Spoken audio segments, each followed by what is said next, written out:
A cold strip of hallway light cuts across his hand as he closes the door like nothing is wrong. I stand there watching him every detail, fixed in sharp focus, the silence around us strangely amplified by the machines humming behind the walls. The sterile brightness of this hospital corridor hits the edges of his face, breaking it into angles I don't recognize. I hold the trembling key between my fingers, the metal tapping lightly against my palm with each small involuntary shake. He notices it, I think, but pretends he doesn't, pretending everything is normal at a moment when nothing should feel normal at all. I shift slightly, my body turned halfway toward my mother's door, halfway toward him, caught in a divide. I don't know how to stand inside. The air here is cold enough to make my skin prickle. The polished floor reflects patches of fluorescent light in fractured shapes. I search his expression for something human, concern, tension, anything but what I get instead is the unnerving calm he always carries when he wants to avoid a question. I ask him where he went. He gives an answer so soft, so gently delivered, it almost feels practiced.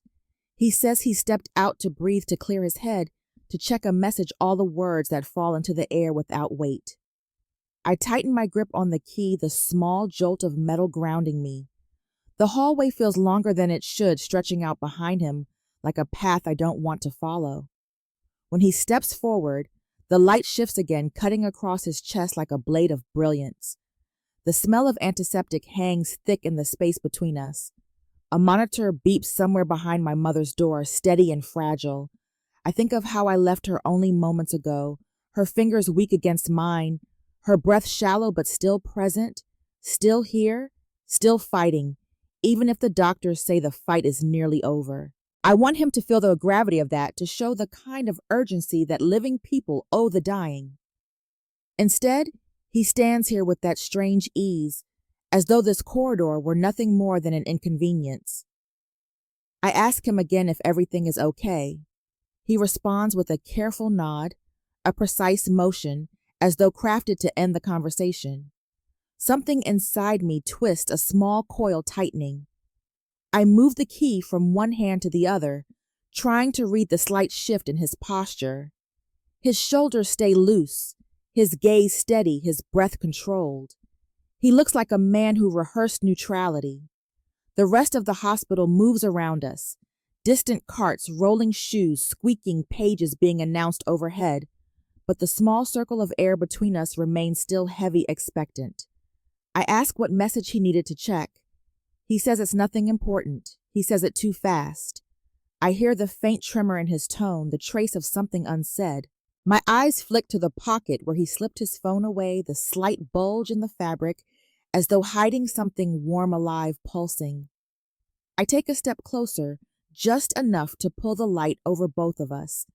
It sharpens the details, the faint wrinkle at the corner of his mouth, the way his fingers tighten around nothing, the almost invisible tension at the edge of his jaw. Beneath it all, something's cold pushes through my chest. I can feel him arranging himself into the version of a husband he thinks I want to see. The hallway hums with mechanical rhythm, vent systems, distant alarms, muffled voices, but my focus narrows to the quiet between us. I tell him my mother asked for him earlier, that she tried to stay awake long enough to see him come back. He gives a sympathetic sound, almost a murmur, and says he didn't want to disturb her. The words feel wrong, misaligned with the moment, like a note from the wrong song played too confidently.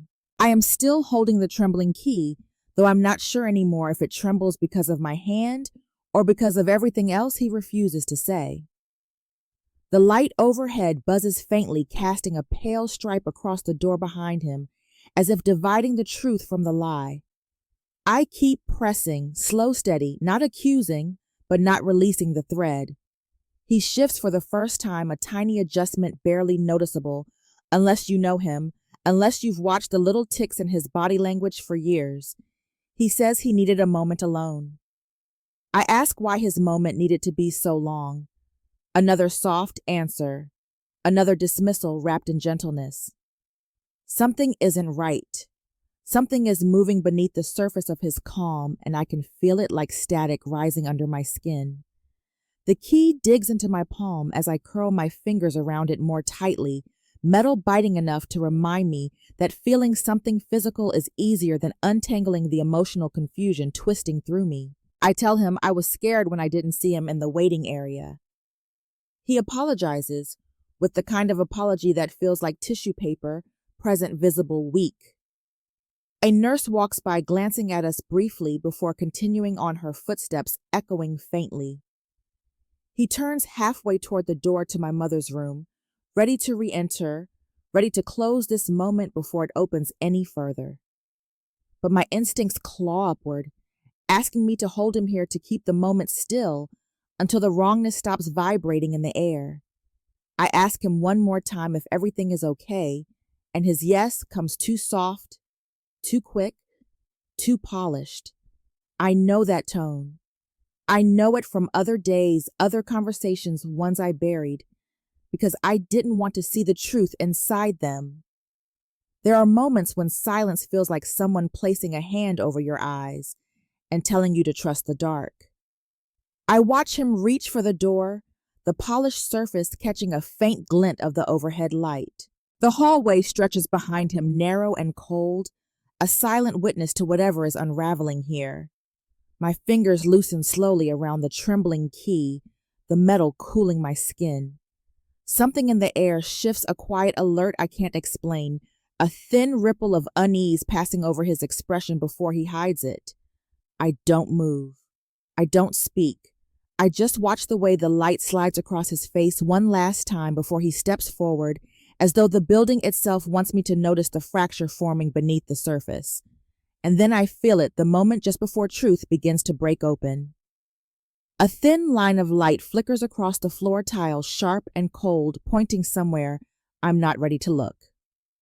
I'm Emily Carson, 34, an ER nurse from Cleveland, Ohio, and that week felt like a season carved out of someone else's life. I remembered walking into the hospital earlier, long before the hallway confrontation that would eventually push everything open, and feeling the cold brightness of the overhead lights washing over me like water. My mother had already been moved into a quieter room, the kind reserved for cases where families hover more than they speak. I carried a bag of her favorite lotion and a thin blanket. She always liked small comforts that felt painfully inadequate. My husband followed behind me, steps soft, almost too gentle for the tension sitting between us. I noticed a reflective surface on the wall to my right, a decorative panel of tempered glass meant to brighten the narrow space. As we passed it, I saw the motif line form without me realizing its meaning. Then glass reflection sliding across his face, and something inside me tightened at the way it made him look distant, as though carved from a different air than the rest of us. The hospital had a way of amplifying details, every shift in tone, every flicker of expression, every small hesitation. I tried to tell myself I was only reading too much into things because exhaustion had hollowed out my judgment. I had spent too many nights awake charting patient conditions, listening to alarms that never seemed to stop. Stress plays tricks on perception, I told myself. But even then, even in those first hours, small moments clung to me like static. He kept stepping slightly behind me when nurses asked how things were going. He answered politely but quickly, as though he didn't want follow-up questions. He said he needed to go check on something in the car, disappearing for what felt longer than the quick errand he described. I remembered standing in my mother's room, one of those early evenings, the soft beep of her monitor pacing my heartbeat. Her fingers twitched weakly against the blanket, and she whispered my name. I told her I was right there. She asked if he was too. I glanced over my shoulder and saw him in the hallway staring at another reflective panel, his expression unreadable beneath the harsh fluorescent wash. I told her he was here, even though here felt like a fragile concept with him. She closed her eyes, tired, trusting my voice more than the truth of the moment. I kept watching him. Something about the reflections unsettled me, the way the light bent across his features, like he was both present and slightly elsewhere. I remembered asking him where he went earlier. He gave a practiced answer even then. Something about grabbing his charger from the car, something about needing a moment to breathe, something about checking a notification that apparently couldn't wait. There was an ease in his voice that didn't match the pressure of the moment, a softness that felt rehearsed. I tried brushing off the discomfort, tried telling myself this wasn't the time to scrutinize things that might be meaningless. My mother needed me grounded. She needed me steady. So I pushed down my unease like I had pushed down so many other small confusions over the years, smoothing them into silence. But the glass reflection kept returning, catching him in angles that felt wrong. At one point, a nurse named Lori came in to adjust my mother's IV rate. She nodded to my husband politely, and he gave her a faint, distant smile. Lori glanced at me afterward, a subtle look that asked if I was okay. I didn't know how to answer. My mother's breathing had grown shallower. I sat beside her, touching her wrist gently. I told her stories she loved hearing, the time she fell asleep during a movie marathon, the time she rescued a stray cat that refused to leave our porch, the time we burned a cake together because neither of us checked the oven temperature. She smiled faintly at a couple of them. It felt like a miracle every time her lips curved, even the smallest amount. My husband stepped in and out each time, offering a neutral update about where he was going: restroom, vending machine, car, hallway, fresh air. Each explanation was plausible. Each one seemed harmless, but each one added to something I couldn't name. I remembered a moment late that afternoon when the sun cast a thin sliver of orange through the window, landing across the opposite wall.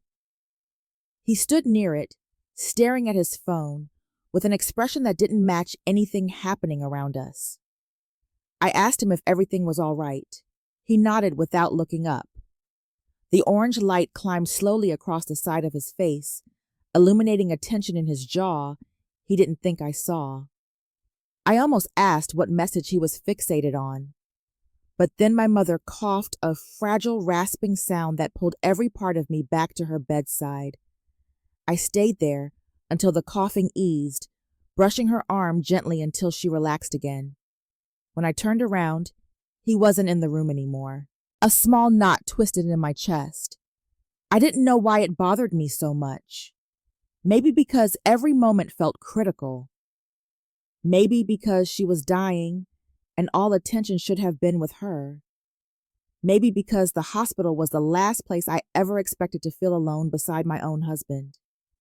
There are silences that feel like tiny fractures, the kind that spread before you realize the surface is breaking.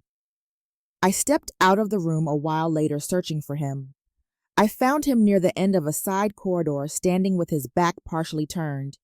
The same decorative glass panel hung beside him. Light from the overhead fixture struck it sharply, casting a warped reflection across his cheek. He hurriedly slipped his phone into his pocket when he saw me. He smiled, but the smile didn't reach his eyes. I asked where he'd gone. He said he was just giving me space, that he didn't want to crowd me. His voice was soft again, too soft, like paper pressed flat to hide creases. I nodded, but something inside me didn't. I walked past him, glancing at the reflection that shimmered behind him in a thin, wavering streak. It distorted his features slightly, stretching them in a way that made my stomach clench. I told myself it was just the lighting, just stress, just exhaustion, just grief, just anything except what it really was. We returned to my mother's room together. He stood near the doorway, quiet, distant, hands tucked into his pockets. I sat beside her again, watching the gentle rise and fall of her chest. I whispered that she wasn't alone. I whispered it for both of us. The hours passed quietly, too quietly. My husband left again at some point. I didn't follow. I didn't ask. Instead, I watched the reflections on the wall shift as the fluorescent bulbs flickered to a softer evening tone, and I wondered without wanting to what exactly he kept stepping away to do. The part ends with me noticing another thin shard of reflected light stretching across the hallway floor, pointing toward a truth I wasn't prepared to examine yet. The next morning had a strange heaviness to it, the kind that seemed woven into the walls themselves.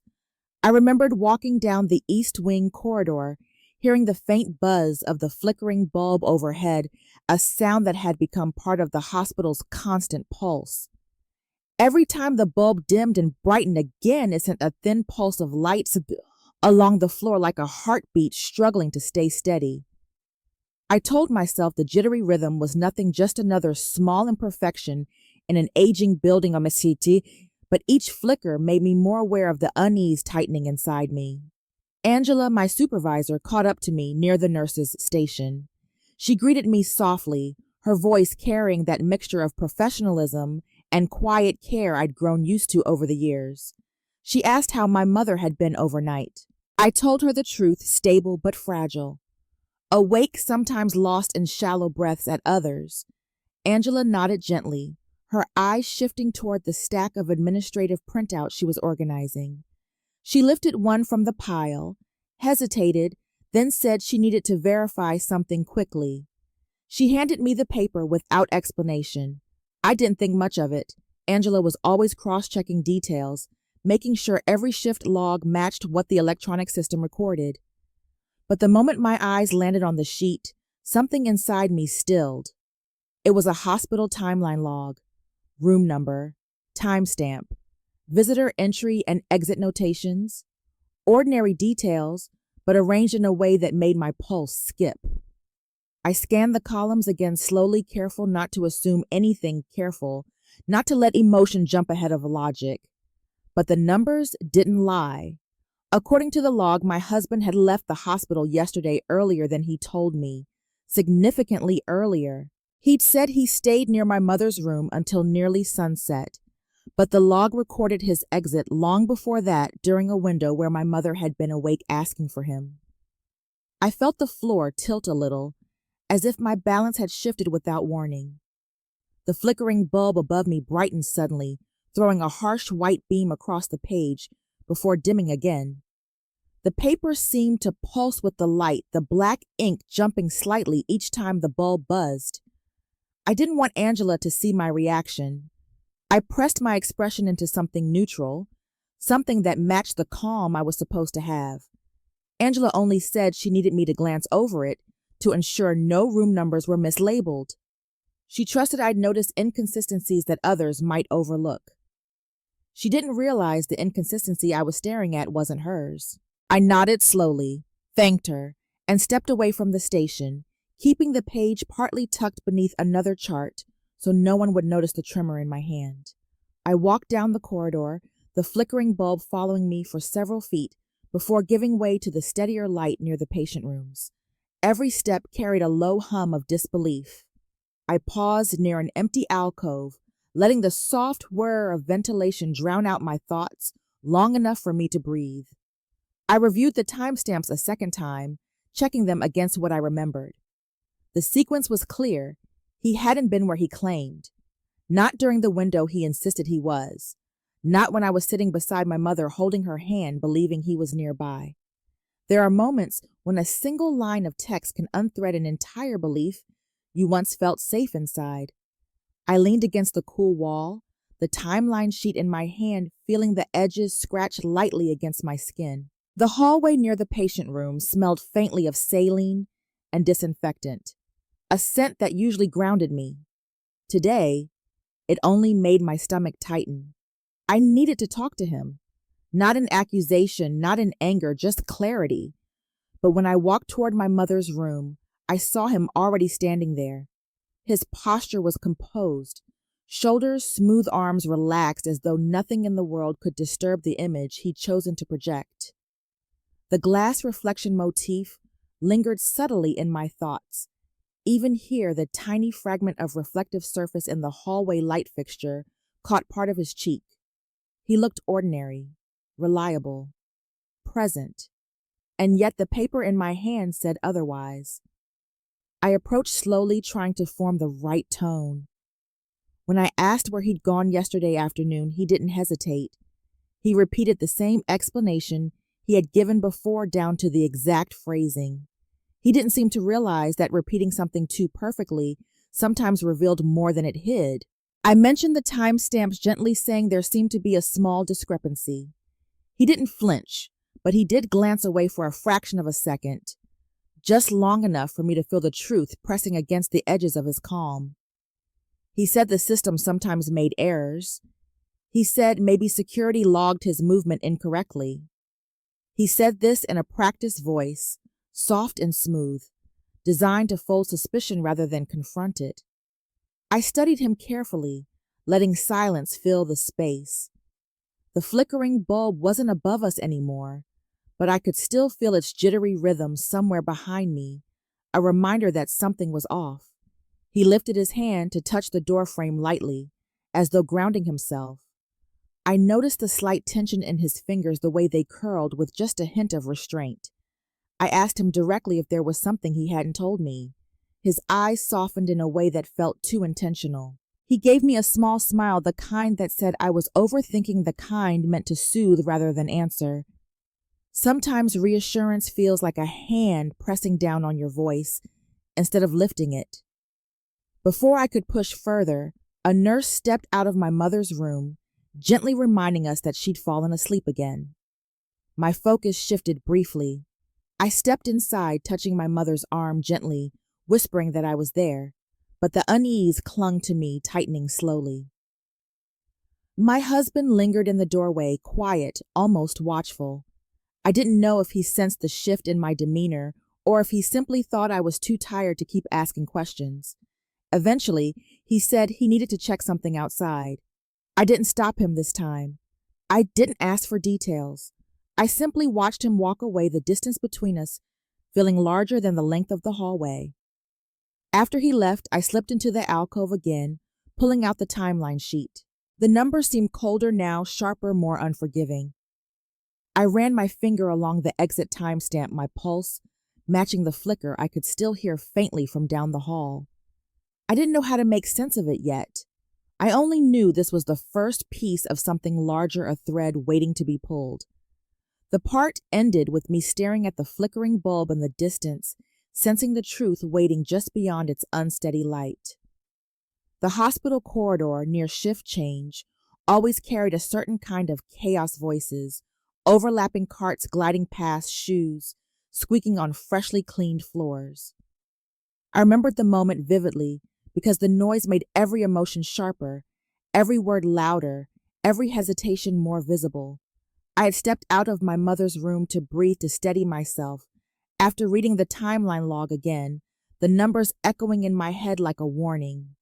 The energy in that hallway made everything feel exposed, as though the building itself wanted witnesses. I saw my husband standing a few feet away, his posture too relaxed for a day like this. His hands were tucked into his pockets, shoulders loose, face calm. But I could sense a tension beneath the stillness, something coiled too tightly to stay hidden. I approached him carefully, trying to keep my tone neutral, but the noise around us made neutrality impossible. A nurse pushed past with a cart of medications, the rattling wheels drawing several people's attention. More witnesses than I wanted, or perhaps exactly the number I needed. I asked my husband if he could help with the scheduling issue for my mother's care, something simple, something he should have been willing to handle without hesitation. Instead of cooperation, he gave me a dismissive sigh, the kind that carried layers of condescension. He said I was overthinking again. He said I needed to calm down. He said my exhaustion was making me dramatic. His voice rose slightly with each sentence, and because the hallway was crowded, the sound traveled. People turned. A visitor paused mid-stride. A nurse lifted her head from a chart. Their attention wasn't invasive, but it was enough to form the perimeter of a public scene. And then I heard Jason's voice from behind me.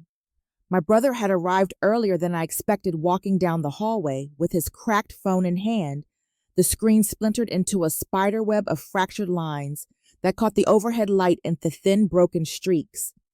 He slowed when he realized he'd walked into the middle of something. He looked from me to my husband, then back to me again, his brows knitting with concern. I tried to wave him off subtly, but he caught the edge of my gesture, sensing immediately that something was wrong. My husband noticed him too, and for a brief second, something sharp flickered across his expression, quickly swallowed by a mask of polite surprise. Jason stepped closer, his cracked phone reflecting jagged beams of white light across his fingers. He asked what was happening. I said we were just talking. My husband corrected me loudly, saying we were having another one of my stress misunderstandings. The phrase landed with a strange echo, and Jason's posture shifted, his protective instincts rising almost instantly. He asked what that meant. My husband repeated the phrase even slower, as though explaining a simple concept to a child. The noise in the hallway seemed to thin around that sentence. Jason's eyes hardened. He asked why my husband was talking to me like that. The tension snapped wider, echoing along the corridor. My husband rolled his eyes, a small deliberate gesture, and said I had been confused about something yesterday that I'd misremembered when he was here, that he'd already explained it. He said it with just enough confidence that anyone glancing over might believe him, but Jason wasn't just glancing. He had arrived earlier than either of us realized that day. He had seen things we didn't know he saw. He stepped closer, lowering his voice but making sure it carried. He said he'd been near the West Wing yesterday around mid-afternoon. He said he'd seen my husband in the hallway during the exact time my husband claimed he never left my mother's side. There are moments when a single sentence can slice through a rehearsed lie with the precision of a blade. The corridor seemed to freeze around us. A nurse at the nearby station looked up sharply. Two visitors slowed their pace. The energy shifted into something electric, uncomfortable, undeniable. Jason continued, his tone steady. He said he remembered the time because he'd checked his cracked phone for the bus schedule. It was 3:17 p.m. He remembered the location because it was near the vending machines by room 218, far from my mother's room. He described seeing my husband talking quietly to someone on the phone, pacing, looking agitated. My husband's mask cracked only a fraction, only for a breath, but I saw it. The way tension spiked across his jaw, the way his eyes narrowed slightly before smoothing out again. He tried to laugh it off, calling it a misunderstanding, saying Jason must have seen someone else. But Jason shook his head. He was certain. The cracked lines on his phone screen caught the overhead light again, scattering it across his face like fragmented truth. He asked my husband directly why he lied. My husband shifted his weight, a subtle preparation for retreat. He said he didn't appreciate being accused in front of an audience. Jason didn't back down. He repeated that he heard him, heard the conversation, heard him say something about needing to step away for just an hour because she won't notice until later. My stomach tightened so sharply I thought I might double over. My husband snapped at him, saying he was taken out of context, saying none of us understood how stressed he had been, saying the hospital air made him dizzy, that he needed breaks, that he wasn't abandoning anyone. But the louder he spoke, the more attention he drew. A passing doctor slowed. A visitor stopped near the wall. The public scene was no longer something I could contain. I saw myself reflected faintly in Jason's cracked phone, a fragmented version of me split into pieces by broken glass. Sometimes the truth doesn't reveal itself with clarity. Sometimes it shows up in jagged reflections you can't ignore. My husband's voice grew more defensive. He said I was twisting things. He said my exhaustion was making me irrational. He said none of this mattered because my mother was stable and I should focus on that instead of phantom accusations. The words hit me with a cold wave of disbelief. Phantom accusations. As though the evidence in my pocket, the timeline, the inconsistencies, the unease, none of it existed. Jason stepped closer, his voice lower but sharper. He said he'd back me whatever was going on. He said something felt off, that he wasn't leaving until he understood why. My husband fell silent for a beat too long, then gave a tight smile, saying he didn't need to justify himself in a hallway full of strangers. He turned sharply and walked away, his footsteps echoing down the corridor. I didn't call after him. I didn't follow. I stayed rooted there, watching the fractured light shift across Jason's cracked phone as he slowly lowered it, his expression a mix of confusion, anger, and worry. The hallway noise returned in a slow wave. Voices, footsteps, machines, but something had changed permanently in the air between us. Jason looked at me and asked the question I'd been asking myself quietly for days. What exactly is he hiding? The part ends with me staring at the shattered reflection on Jason's phone, feeling the first real crack open wide. I walked away from the crowded hallway after the confrontation with Jason still echoing in the air, needing somewhere quiet to steady myself, so I slipped into the administrative wing, where the lighting always ran a little dimmer and the floors seemed to hold less noise. It was the one part of the hospital that felt almost separate from the intensity of patient care, a place where paperwork and protocols drowned out the emotional weight outside the doors.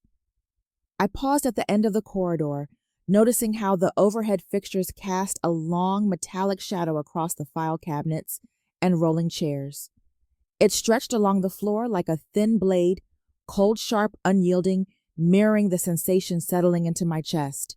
I leaned against the wall, exhaling slowly, replaying every piece of the public scene, every contradiction my husband had tried to smooth over with soft tones and confident lies. Jason's certainty about seeing him at 3:17 p.m. kept ricocheting through my mind. The timeline log in my pocket carried its own weight, pressing against me like a quiet truth, demanding attention. I tried to ground myself, staring at the metallic shadow until it stopped wavering, until my breath evened out enough for me to think clearly again. That was when I remembered the message draft my husband had mentioned days ago, the first time he hinted at needing money for something ambiguous yet urgent. He'd claimed he wrote a payment request for me to review, but I never saw it. He said he saved it as a draft and forgot to send it. At the time, I accepted the explanation because I had been too focused on my mother's condition to question anything outside survival. But now, standing in that dim hallway with the metallic shadow like a silent witness, the memory resurfaced with a different tone. It felt less like forgetfulness and more like omission. I opened my phone, my hands trembling slightly, and navigated to our shared financial portal. I had access through a joint login. We'd always maintained something I barely touched except to check bills or transfers for household needs. The loading screen felt painfully slow each spinning second, stretching like a thin thread ready to snap. When the dashboard finally appeared, I scrolled through the message drafts and found something I didn't expect: a digital payment request saved under an unfamiliar draft ID. It wasn't long, just a few lines, but my eyes locked immediately onto the timestamp. The time it was created didn't match anything he had told me. The details didn't line up. He had claimed he wrote it late at night after a long day at work, but the timestamp placed its creation in the middle of an afternoon he said he spent entirely at the hospital. I felt a slow throb move through my chest. Not a sharp pain, but a heavy one, like realizing a foundation had begun to sink long before you ever saw the cracks. This was evidence number 3, undeniable, cold digital, cold. The metallic shadow deepened on the floor as I leaned down slightly, letting the dim light stretch it across my shoes. I tapped the draft open to read the full message. It wasn't addressed to anyone specific. It was a transfer request prepared for $15,000, the exact amount he later pressed me for. The description field was blank. No explanation, no purpose, nothing but numbers, and the timestamp revealing he'd been planning the request earlier than he admitted. I felt a ripple of heat rise along my neck. I wanted to tell myself there had to be an innocent reason, something neutral, something that didn't make my stomach twist. But the longer I stared at the numbers, the harder it became to pretend. Sometimes the truth doesn't arrive with a shock. Sometimes it creeps in quietly until denial has nowhere left to hide. I pressed my palm against the cool metal edge of the file cabinet beside me, grounding myself in something solid as my thoughts spiraled. Why would he need that much money so suddenly? Why would he prepare the request before mentioning anything to me? Why would he lie about where he was and when he was there? Why did every explanation come wrapped in softness, not clarity? I backed away from the cabinet slowly, the metallic shadow following me like a silent accusation stretching across the floor. I stepped closer to the windows at the end of the hall, needing the faint gray daylight to counter the cold fluorescence behind me. I called Jason, unable to keep what I found to myself. He answered on the second ring, his voice still tight from the earlier confrontation. I told him I found a draft payment request from my husband, one that didn't match anything he said. Jason asked for details. I told him the draft ID / the timestamp the amount. There was a long silence on the line, long enough that I could hear my own breath quivering faintly. Jason finally said he wasn't surprised, but the sadness in his tone pierced me more than the suspicion. I asked why he said that, and he hesitated for the first time. Then he told me something he hadn't mentioned earlier, during the moment he saw my husband pacing the hall, the day before the conversation sounded like it involved money, not family. That word money slammed into my chest with such precision that I had to grip the windowsill to stay steady. My husband had insisted he stepped away only to catch his breath, only to decompress, only to give me space. But the evidence kept painting a different picture, one where he stepped away to call someone about money he didn't want me to know about. It was becoming clear that his calm demeanor wasn't steadiness. It was strategic stillness meant to hide movement beneath it. I ended the call with Jason gently promising him I would keep him updated. Then I walked back into the deeper part of the administrative wing, looking again at the metallic shadow stretching across the linoleum floor. It felt like a metaphor for what I was uncovering, something dark and elongated, changing shape depending on the light, but never disappearing. I finally sat down in one of the chairs, pulling up the payment draft a second time to screenshot it, saving it in a hidden folder. If he asked me about it later, I didn't want to lose proof of what I'd seen. I stared at the numbers until they blurred slightly, until my thoughts formed a shape I didn't want to acknowledge yet. I realized this wasn't the beginning of something. It was the continuation of something that had been happening beneath the surface long before my mother fell ill. The metallic shadow seemed to twitch slightly as a cart rolled past the hallway, breaking the beam of light that created it. The movement startled me enough to stand again. I folded the tension into my breath and exhaled slowly. I knew I couldn't stay buried in the administrative wing forever. I had to face him eventually, but not yet. Not without more clarity.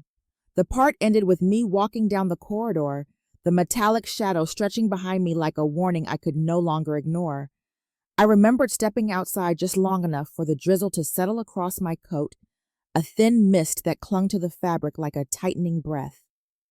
The sky had been heavy, almost metallic in color, the kind of gray that presses low over a hospital roof and makes every sound feel sharper.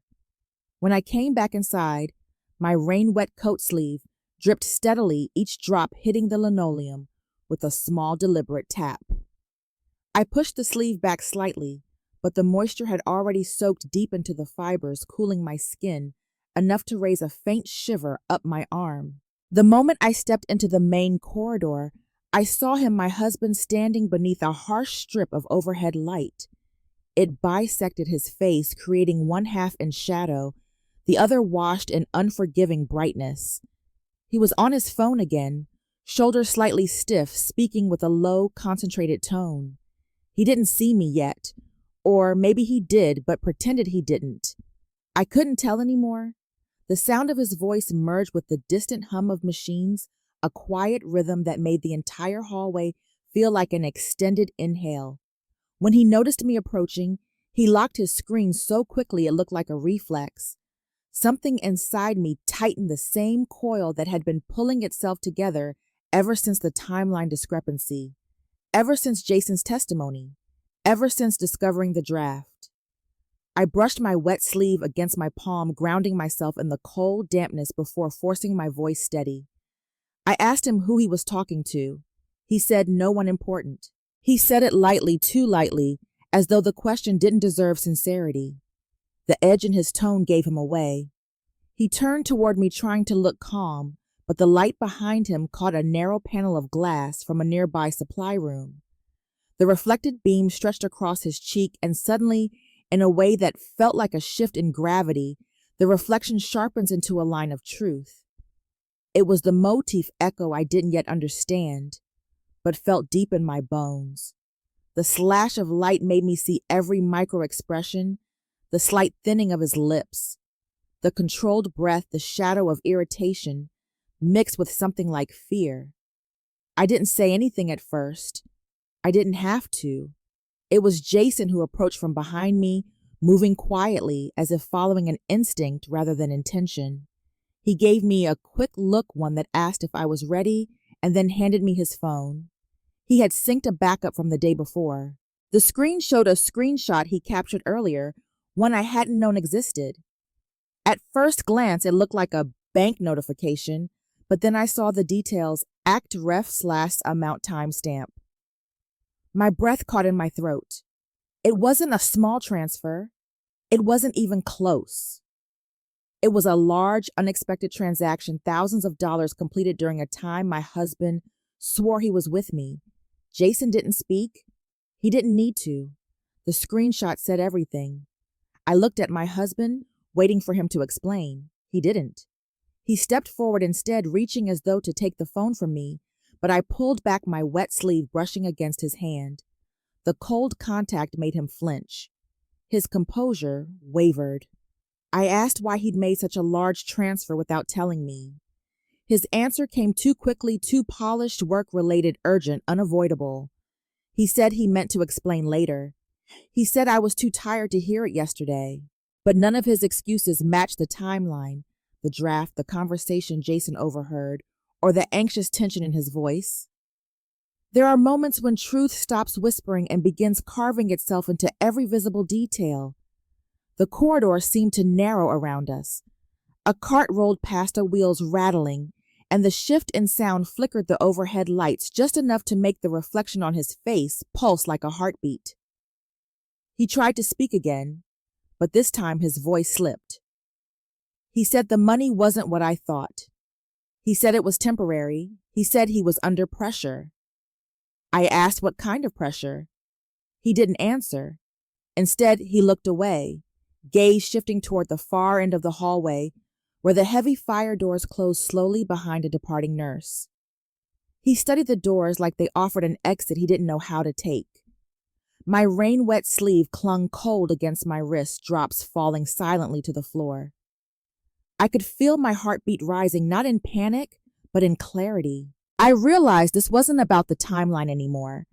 This wasn't about stress or confusion or misplaced sympathy. It was about intention. It was about choices. It was about the man in front of me who kept slipping away behind polished words and carefully arranged calm.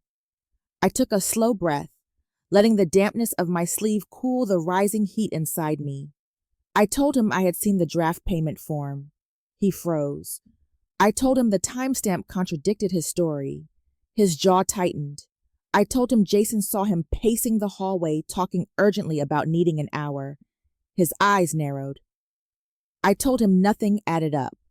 Not the draft, not the timeline, not the transfer, not the excuses. The silence between us thickened into something that felt almost visible. He finally spoke, but his voice cracked at the edge. He told me I was misunderstanding. He told me I was letting stress distort everything. He said I always did this, always assumed the worst.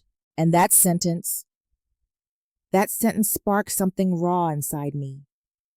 I had spent years giving him benefit after benefit after benefit of doubt.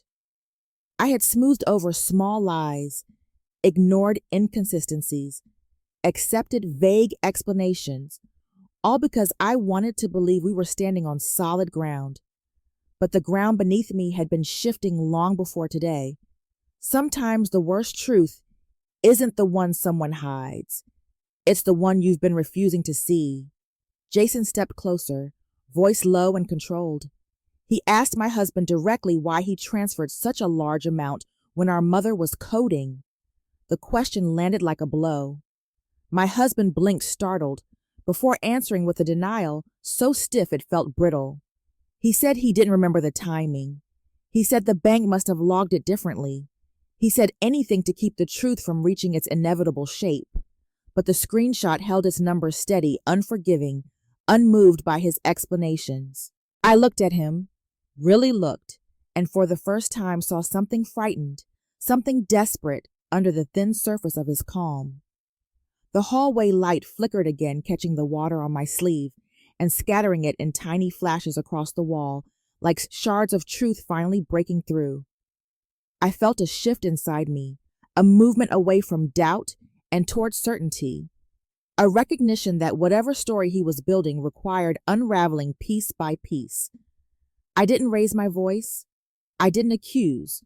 I simply told him I wasn't stepping back from the truth anymore. He pressed his lips together, eyes darkening, posture tightening as though bracing for impact. But impact wasn't what came. What came was clarity. The part ended with me standing beneath the harsh light, my rain-wet sleeve dripping slowly onto the floor as the truth began showing its real shape. Angela found me just before the evening shift, changed her sharp eyes settling on mine with an urgency I recognized instantly from years of working together. She motioned me toward the administrative room, the one with the heavy door and the older hinges that creaked faintly whenever it opened. I followed her, my hand brushing against the cold doorknob as I entered, the metal biting against my skin in a way that made the entire moment feel heavier, more deliberate. The door clicked shut behind us, sealing out the noise of the hallway, leaving only the soft hum of the overhead vents. Angela didn't speak right away. She stood near the desk, flipping through a small stack of printed pages, her movements precise, almost surgical. I watched her carefully, sensing that whatever she was about to tell me would not be something she intended to soften. When she finally looked up, her voice was steady. She told me that some inconsistencies had come up in the visitor timestamps, ones she felt I should be aware of, not professionally but personally. She knew enough about my mother's condition, enough about my emotional state to tread lightly, but she still laid the facts out with the directness of someone who believes truth is always better than confusion. She said staff members recalled seeing my husband leave the hospital earlier than he reported at times that didn't match his explanations. She said one nurse overheard part of a conversation that didn't align with anything he told me. She said she didn't want to interfere, but she also didn't want me blindsided.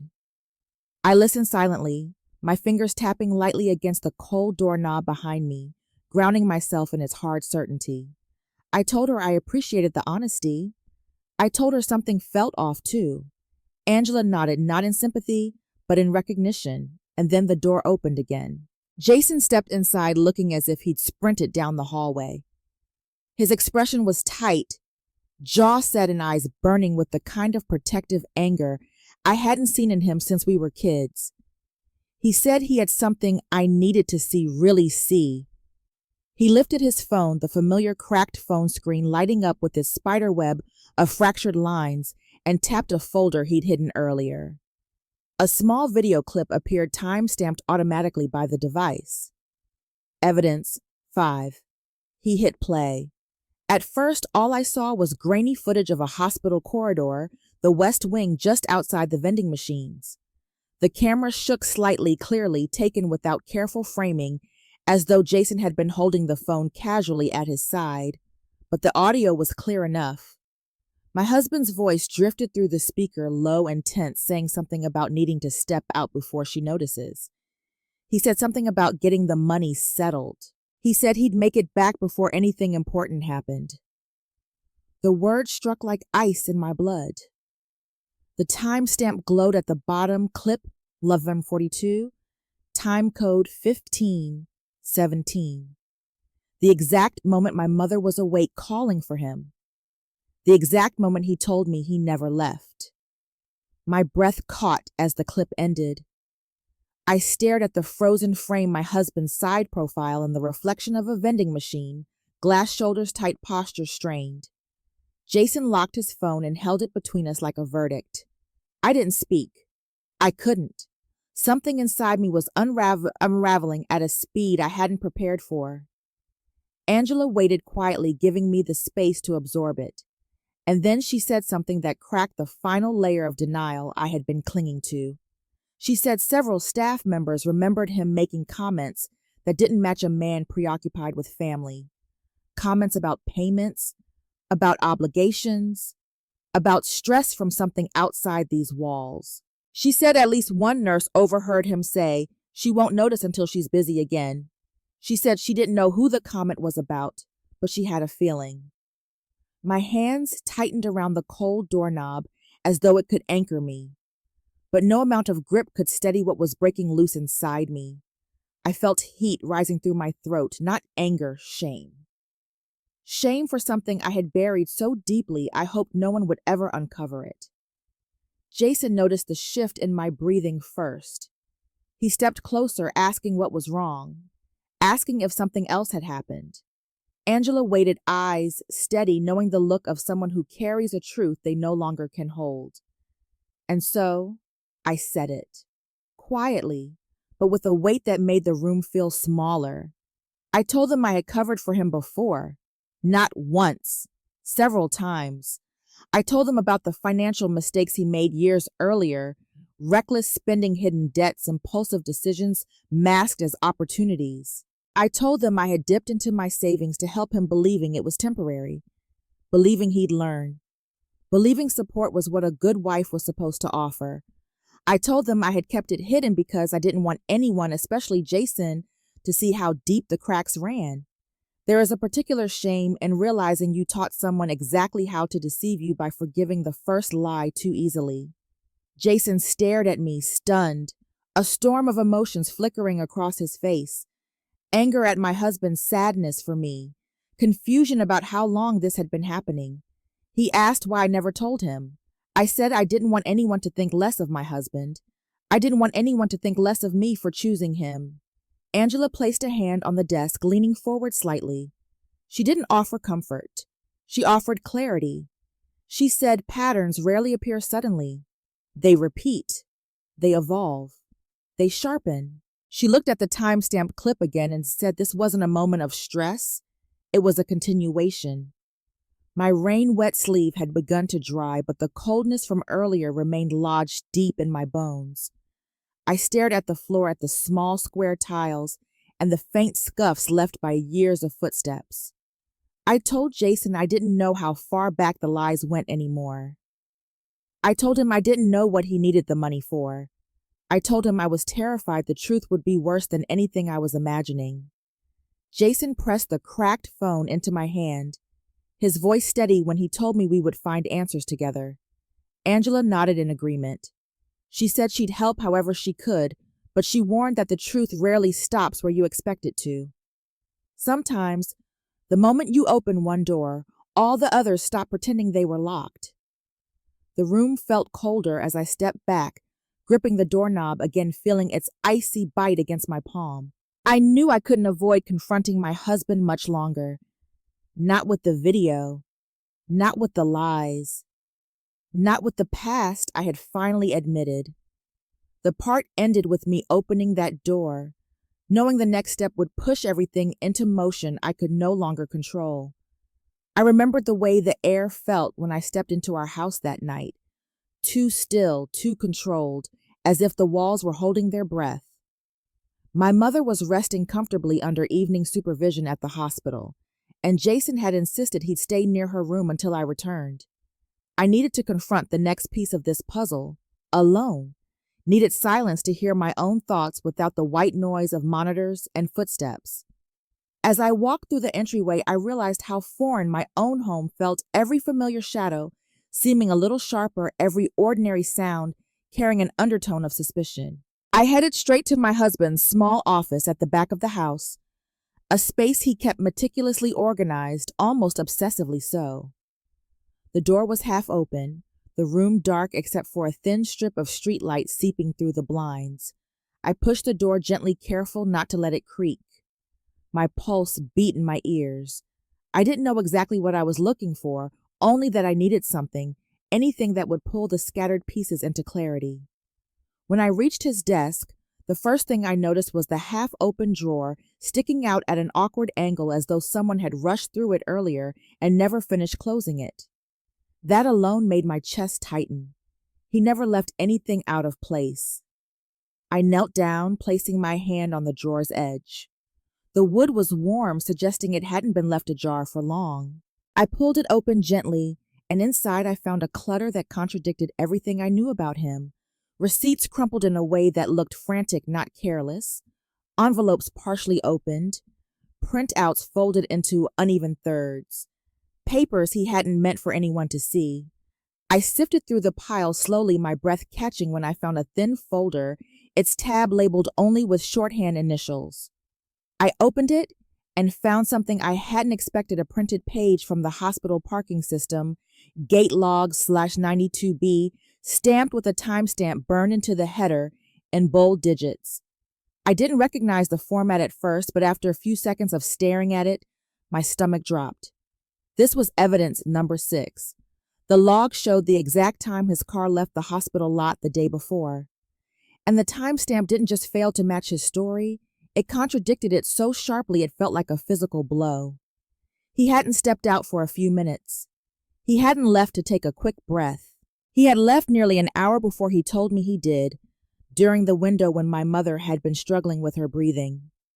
During the window when she'd asked for him. During the window he pretended to be nearby. My pulse thudded painfully at the base of my throat. I reached for another printout under the folder, but my hand shook too visibly to ignore. I tried to steady my breathing, but the room felt too quiet, too dark, too tight. Sometimes the truth doesn't break the silence. It expands it until you can't escape the sound of your own realization. I set the folder aside and inspected the drawer more thoroughly. Beneath the loose papers, I found a small stack of envelopes bound with a rubber band bank notices, late payment reminders, communications from agencies I didn't recognize. It was the same kind of financial fog he once dragged us into, the kind I had bailed him out of quietly. Shame pricked at me again, sharper than before. He had learned that I wouldn't question things, that I would clean up what he hid, that I would accept confusion as compassion. But the drawer told a different story now. A story he had no intention of sharing. I sat back on my heels, trying to piece it together logically. The draft payment form, the large transfer, the call Jason overheard, the timeline logs, now the gate timestamp. Everything pointed toward a problem he had been trying to hide until he could secure the $15,000. I touched the half-open drawer again, letting my fingers drag across its edge, as though the wood's grain could steady my thoughts. My eyes drifted to the small safe beneath the desk. It was locked, but the fact that it was positioned slightly crooked suggested it had been moved recently. I reached for it instinctively, but before I could decide whether to pry it open, my phone buzzed. It was Jason. I answered quickly, whispering even though I was alone. He sounded breathless. He said he'd been reviewing the earlier video again, frame by frame, and noticed something else. My husband wasn't just pacing during that call, he was holding a small white envelope. Jason zoomed in and realized it was the kind banks use for in-person cash withdrawals. My chest tightened again. I asked him if he was sure. He said absolutely. He said the timestamp on the vending machine reflection matched the parking lot exit window. He said the envelope wasn't there when my husband returned later. He said the situation was worse than we thought. I felt my stomach drop. My hand shook so hard, I had to set the phone down on the desk. The air in the room felt heavier than I could breathe. I reached back into the drawer, pulling out more papers, and found a second parking printout buried beneath them. This one was a re-entry log, different gate log / different timestamp. And the gap between the two wasn't minutes, it was long enough for him to have gone somewhere else entirely. Long enough for him to have done something he had no intention of telling me about. I remembered the motif echo, lingering from earlier, that sharp slash of light across his face when he locked his phone. It flickered in my memory now, merging with the cold slice of truth printed on the page in my hand. I whispered to myself that I needed to stay calm, that reacting with panic would make everything harder. But calm refused to settle. There comes a moment when evidence stops whispering and starts screaming, and you can't pretend not to hear it anymore. I gathered the gate log printouts, the parking time stamps, the envelopes, the folder, everything that didn't belong in the version of him he wanted me to see. I placed them in my bag, each paper feeling heavier than it should. My fingers brushed the half-open drawer one last time, the wood cool under my skin, as though urging me to move before stillness trapped me. I stood slowly, the room seeming to tilt a little, though I knew it was only my pulse rushing in my ears. I paused at the doorway, looking back at the scattered papers. I hadn't taken the ones that didn't matter anymore, because the truth had already formed its shape. I turned off the light, leaving the room in shadows. The part ended with me stepping into the hallway, the weight of the evidence pulling my next steps into the inevitable. When I got back to the hospital that night, the air felt different, thicker, as if everything inside the building had shifted just slightly out of place. The fluorescent lights hummed overhead, steady but cold, and the smell of saline clung to the walls with a kind of weary permanence. I needed a moment to collect myself before seeing my mother again, so I stepped out onto the small outdoor balcony near the staff break room. It overlooked the parking lot and the ambulance bay, a place where I'd stood countless times to breathe between emergencies. There was an ashtray on a metal table, and someone had left a thin line of cigarette ash scattered across its edge. The ash looked brittle, on the verge of crumbling, with the smallest breeze, fragile in the way truth looks right before it breaks open. I leaned on the railing, letting the cool night air settle my thoughts, but nothing felt still inside me. Jason had texted again while I was driving, saying he kept replaying the earlier video, saying every new detail made things more disturbing.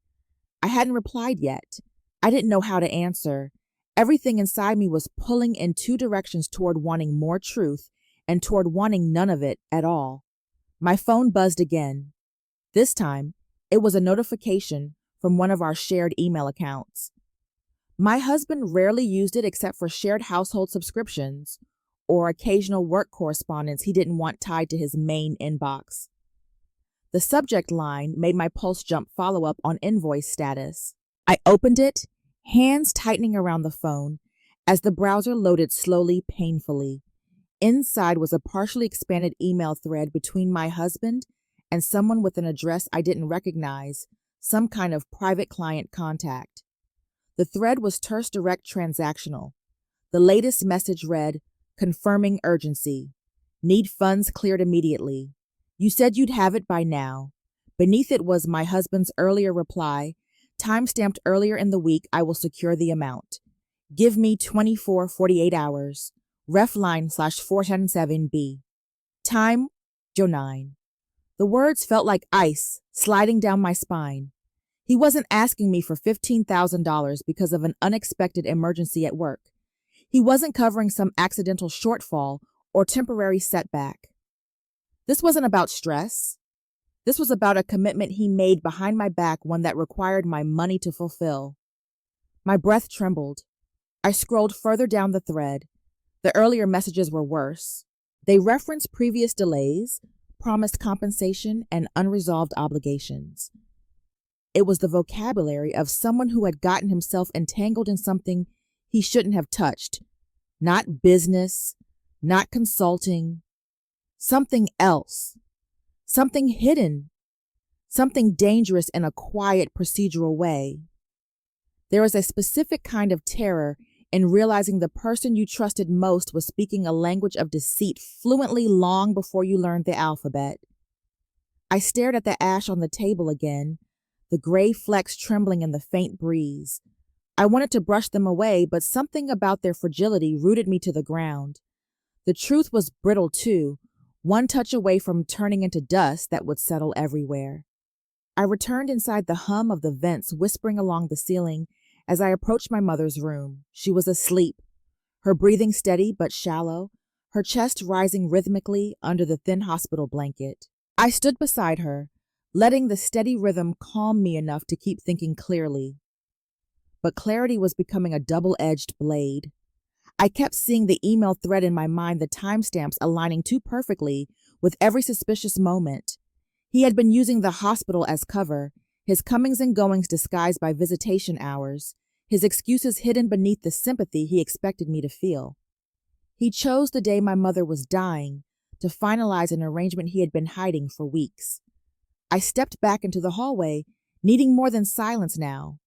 I needed confirmation, something that tied everything together beyond interpretation. And that was when I heard him. My husband's voice drifted faintly from around the corner. Calm at first, then sharper tinged with irritation. I moved quietly towards the sound, stopping just short of the bin in the hallway.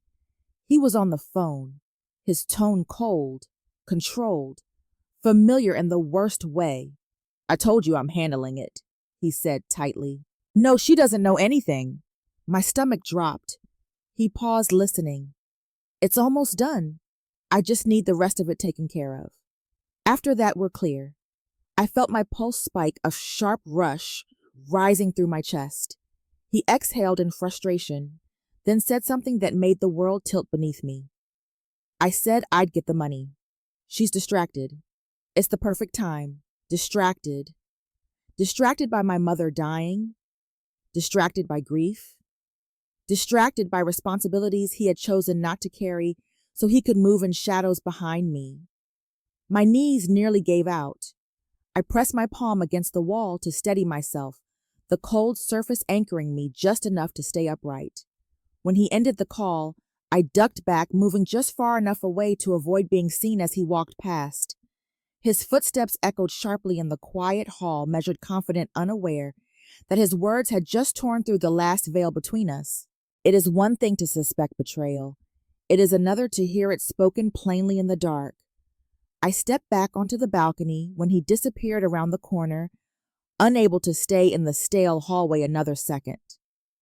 The cigarette ash on the table shifted again, a small gust, lifting one brittle fragment over the edge where it fell silently into the night air.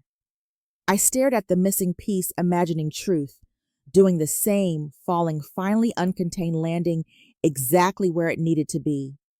This wasn't confusion anymore. It wasn't stress. It wasn't miscommunication. It was intention, calculation, exploitation. And I knew then that confronting him would no longer be about questions. It would be about consequences. The part ended with me closing my hand around the phone, ready for the truth that waited in the shadows ahead. I remembered sitting alone in the small family consultation room, the one tucked between two closed offices where the overhead light burned slightly warmer than the others in the hospital. It was late enough that the halls had quieted, leaving only the muted sounds of machines and distant murmurs to drift through the white noise. My heart felt heavy, but not in the frantic way it had earlier. This heaviness had direction. It knew where it was going. I took a slow breath and reached into my bag, pulling out the thin folder I found in the half-open drawer at home. The papers inside were slightly bent, as if they'd been shoved in quickly. Among them was one sheet that immediately felt different, heavier in implication, colder in its precision. A printed transfer request form.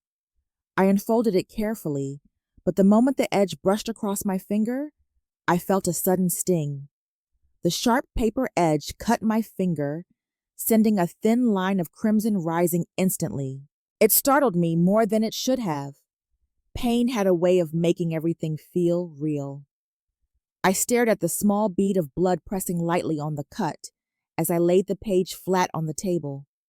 The top of the form displayed its details with brutal clarity. Transfer rec ID, an amount far larger than anything we'd ever moved without discussing, and a timestamp that made my entire body tense. It had been created the night my mother coded, in the middle of the crisis, while alarms rang, while nurses rushed in, while I stood by her bed holding her hand, begging her to stay with me just a little longer. He wasn't beside me. He wasn't comforting me. He was in another room initiating a financial transfer behind my back. And the amount wasn't to cover bills or debts I recognized. It matched exactly what his client demanded in the email thread, down to the last dollar. My pulse hammered inside my chest. I read the form again, then again, tracing the numbers, the time, the bank logo, the embedded file metadata that confirmed authenticity. There was no alternative interpretation. This was the truth printed in black ink. Sometimes the final piece doesn't fall into place gently. Sometimes it lands with the weight of every deception that came before it. I swallowed hard, feeling my mouth go dry.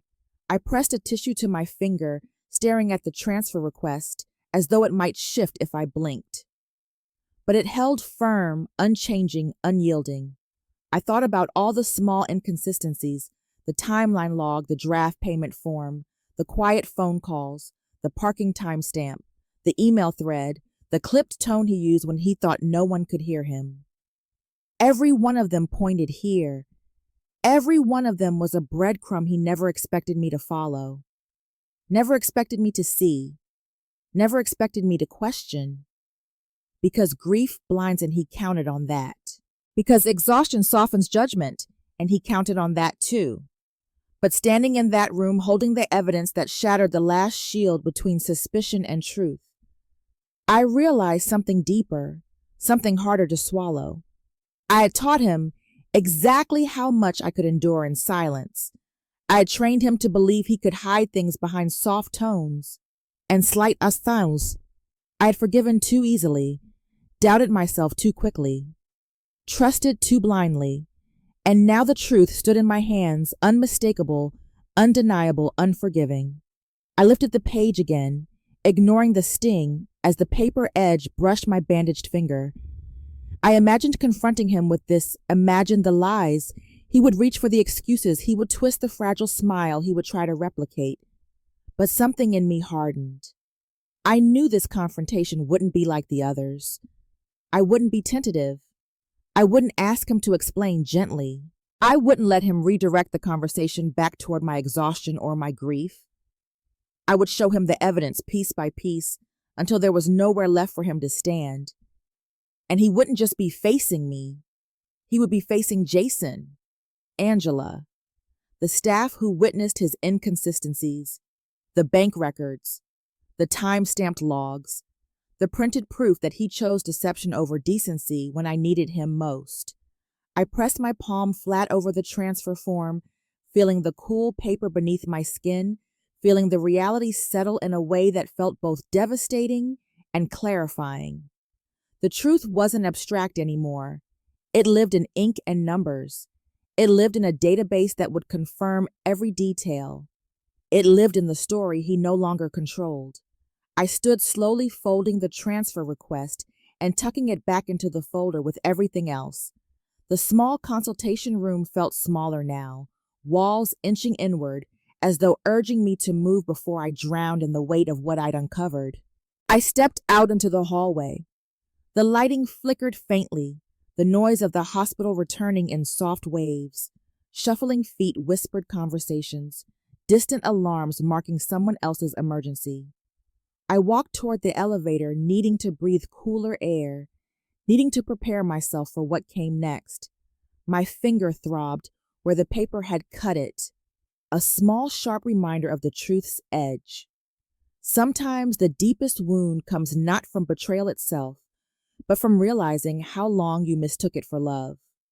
I reached the balcony again, the night breeze brushing my face. The sound of distant traffic and the smell of rain drifted up from the parking lot.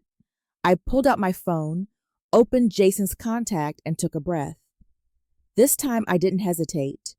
I told him I had the final proof. I told him I was done doubting. I told him tomorrow everything would come out no matter how hard the truth hit him. Jason didn't sound surprised, just relieved. He said he'd stand with me for whatever happened next. I ended the call, closed my eyes for a moment, then looked down at the folder in my hands, at the truth sharp enough to cut. The part ended with me turning toward the corridor, ready for the final reckoning that waited ahead. I met them all in one room because I wanted the truth to stand in the open, unblinking, under the weight of witnesses who had watched the cracks widen day by day, and because I knew he would try to twist the narrative if we confronted him alone. Angela arranged a small administrative space for us, chairs placed in a circle, the blinds pulled low, and a dim lamp on the side table giving off a soft amber glow that barely touched the edges of the room. It made everything feel solemn, intimate, and quietly unforgiving. Jason arrived first, jaw tight but eyes steady, carrying both his cracked phone and a printed copy of the timeline log he'd asked me to send him. Angela followed, maintaining her professional exterior, though her expression carried the weight of someone who had seen this kind of break unfold in families more times than she cared to count.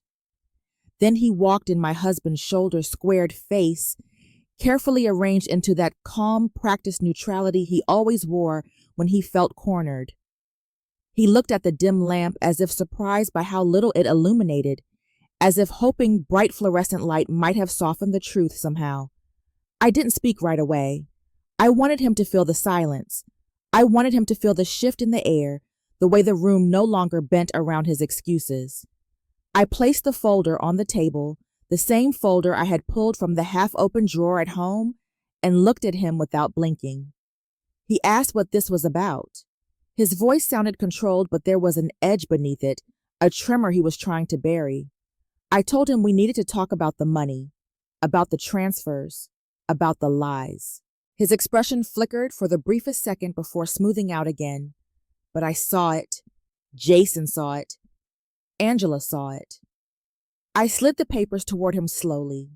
First the timeline discrepancies, then the draft payment form, then the video clip details, then the parking timestamps, and finally the transfer request, evidence number 8, the one with the timestamp that matched the night my mother almost died.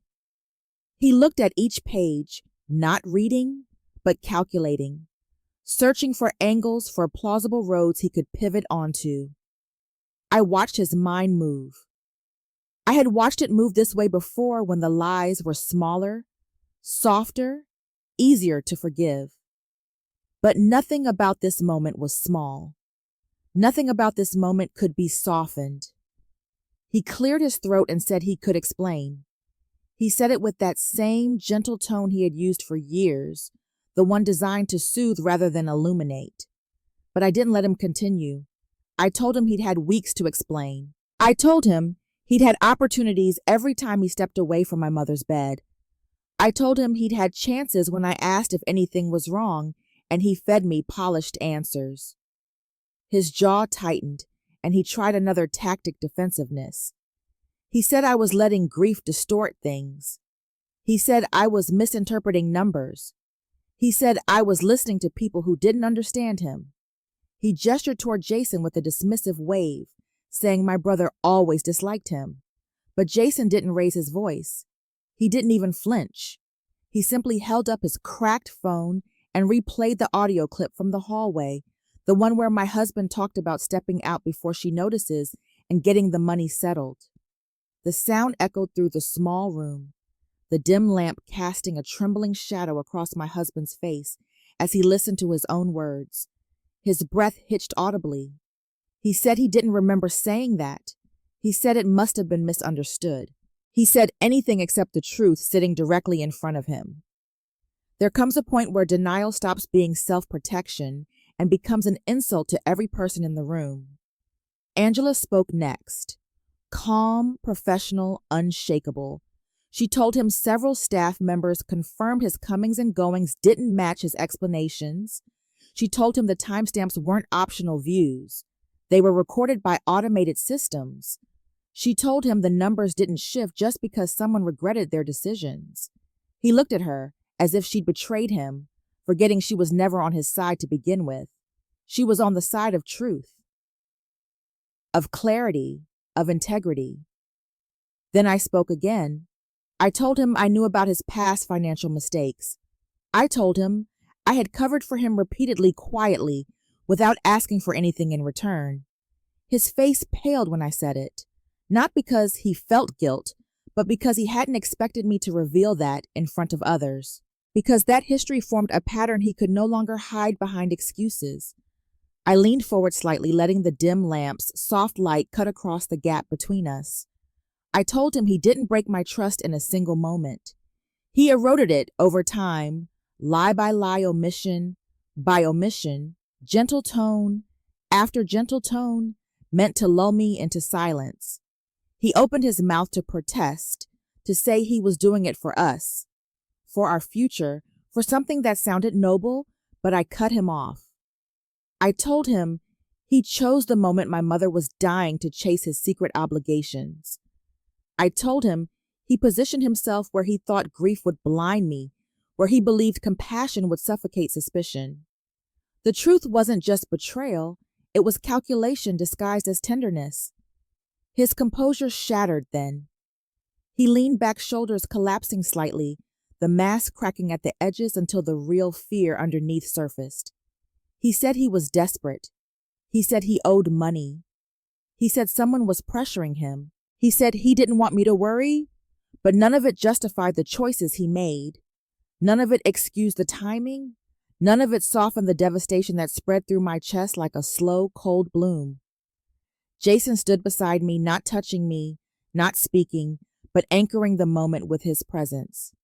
Angela remained steady, her posture a quiet reminder that accountability does not negotiate with excuses.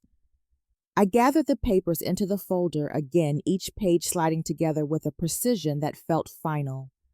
I told him I wasn't protecting him anymore. I told him I wasn't keeping his secrets anymore. I told him the lies ended here tonight, in this room under this dim lamp that illuminated more truth than he ever intended to face. He stared at the folder as if it were a sentence, something irrevocable and unavoidable. And for the first time, he didn't have a word to offer in return. The part ended with me standing from my chair, the dim lamp flickering softly, as if giving one last nod toward the truth, waiting in the final moment ahead. Morning settles over the hospital in a muted wash of silver, the kind of fragile light that feels like it's holding its breath. I walk down the same corridor where everything began, my footsteps soft against the polished floor, the echoes faint and steady. The air is quiet in a different way now, emptier but lighter too, like the moment after a storm when you aren't sure whether to cry or simply breathe. I'm carrying a small mirror shard in my hand, a piece from the compact I accidentally dropped last night when everything finally cracked open. I didn't throw it, and it didn't fall from anger. It simply slipped from my fingers, as if it understood that something inside me had reached its breaking point. The shard reflects a thin sliver of the overhead lights, the fragment catching the brightness in an angle that makes it look sharper than it should. I hold it carefully, aware of its edge, aware of how something broken can still cut with precision. I paused outside my mother's room before entering, feeling the shift in the air, feeling the weight of the past hours settle into place inside me. When I step in, the machines hum softly, rhythmic and steady, a contrast to the chaos of the night before.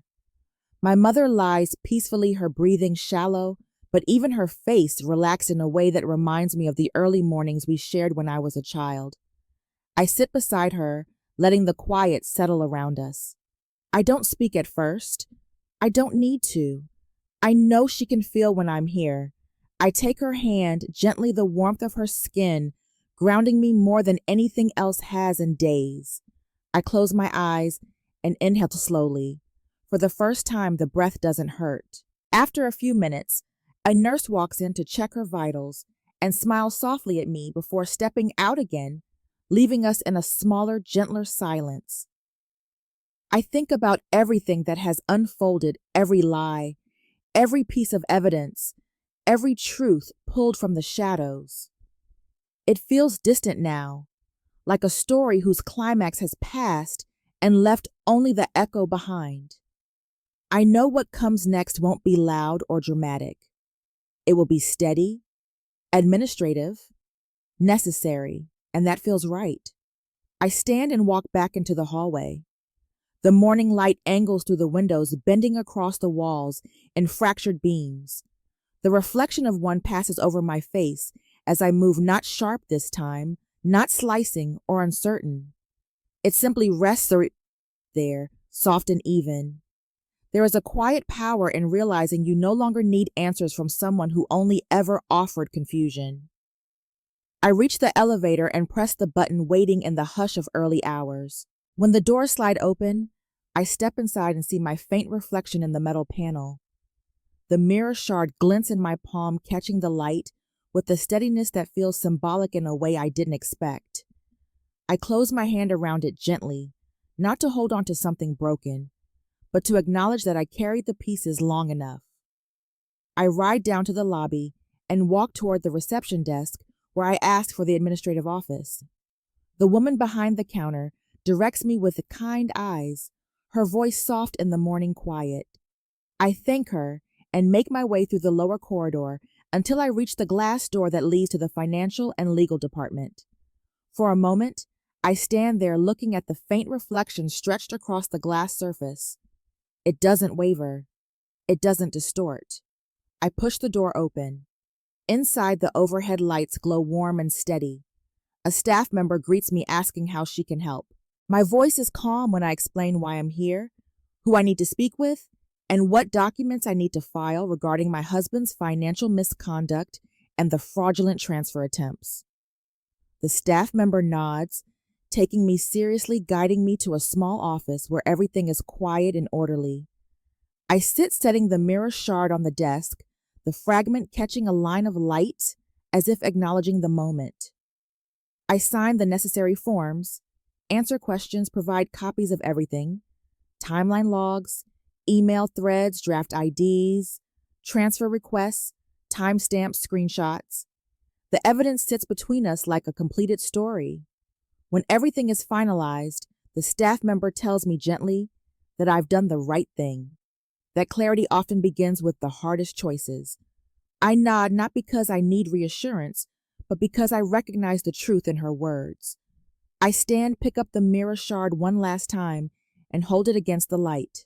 And in that moment, with the quiet of the early morning touching everything in soft gold, the final line of the motif settles naturally inside me. The glass finally stops bending. It feels like release. It feels like closure. It feels like I can breathe again without waiting for another fracture. I step back into the hallway, the mirror shard cool in my hand, the air lighter than it has been in days. I know there will be more conversations, more decisions, more healing. But none of it feels impossible now. None of it feels like walking through broken reflections. I return to the elevator, riding it back up to my mother's floor. When I reach her room, I sit beside her again, placing the mirror shard gently on the bedside table where the morning light can catch it. Sometimes closure isn't a door slamming shut. It's a quiet moment where you finally recognize your own strength. My mother stirs softly, her fingers brushing mine, and the simple touch fills the room with something warm, something steady, something whole. I lean back in the chair, letting the quiet settle into me completely. Outside the window, the sky brightens, and for the first time in a long time, the light feels honest. The part ends with me watching the reflection in the shard steady into something unbroken,